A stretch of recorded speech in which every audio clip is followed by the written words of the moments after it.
Hey guys, Guru Derek from PCK Silat, and I wanted to address the concept of carrying a knife. In PCK Silat, it's a bladed art. Silat is a bladed art, so we carry a blade.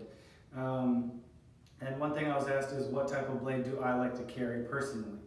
And so I have an affinity for a few certain types of blades. I'm kind of biased to some because of the nature of the art, because of Silat. I love karambits, of course. But there are some other blades that I carry for very specific reasons.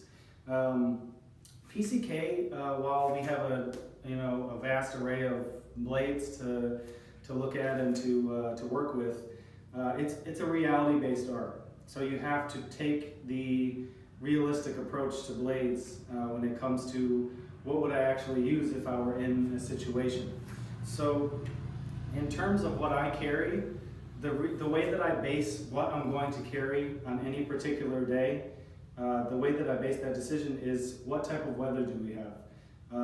That's a good place to start, because if someone's wearing a bunch of thick clothing and a jacket and they're covered from head to toe with clothing, and you're going to try to slash them with your tiny pocket knife, it's pretty unrealistic. Even stabbing sometimes, through clothing and stuff, in the middle of a fight, when everything's in motion and you're trying to do what you're trying to do, it's unrealistic to think that you're just going to go, your knife is just going to magically go through all of that stuff.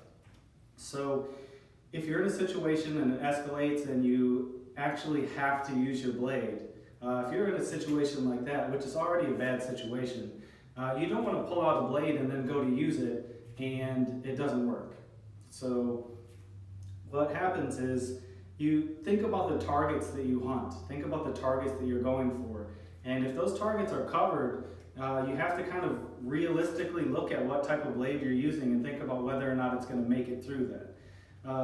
Whether or not you can get to those targets. If you're moving in the winter time and you're carrying a blade that is predominantly used just for slashing, and it doesn't have any weight to it, you're not going to be doing too much damage if someone's covered in clothing.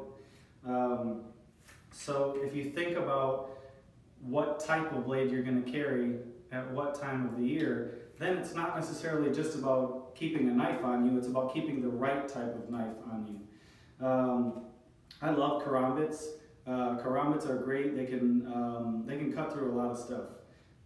Especially if you can get something that's serrated, even better, for the winter time. If you live somewhere where you have no restrictions on blade length and types of blades and things like that, then you can really get into kind of, just tailor-made for each day, what type of blade you're going to carry. If you get a blade and you use it for cutting boxes open all the time and working on all kinds of things, and then you carry that same blade thinking that you're going to perform self-defense with it someday, that's a terrible idea as far as I'm concerned. If I have a blade and I'm carrying it for self-defense purposes, I keep that blade absolutely razor sharp and I do not use it for anything. God forbid you get into a situation where you need it and it's dull and it won't cut through things. Then when things escalate and you start to use that knife, you've got somebody who you're trying to use it on, who now knows that you have that blade and has seen that blade come out and it's not working, which just makes things even worse. So the number one thing I would start with, even beyond different types of brands and things like that, is just look at the reality of the situation.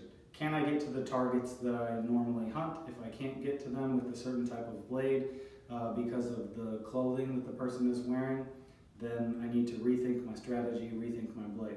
If you can carry a fixed blade, you can do some things that you can't do carrying a folder, just because of the weight of it, the thickness of it, the length of it. A lot of times you think you're going to go in and do a ridiculous amount of slashing, and you'll much more likely be doing thrusting. So when you look at a straight blade, think about that. Think about that, especially in the winter time. How are you going to get through a jacket? If you've got a dull knife that is not really strong enough or good enough grip for you to be able to force that thing into somebody. So I just wanted to give you guys a few realistic ideas about carrying.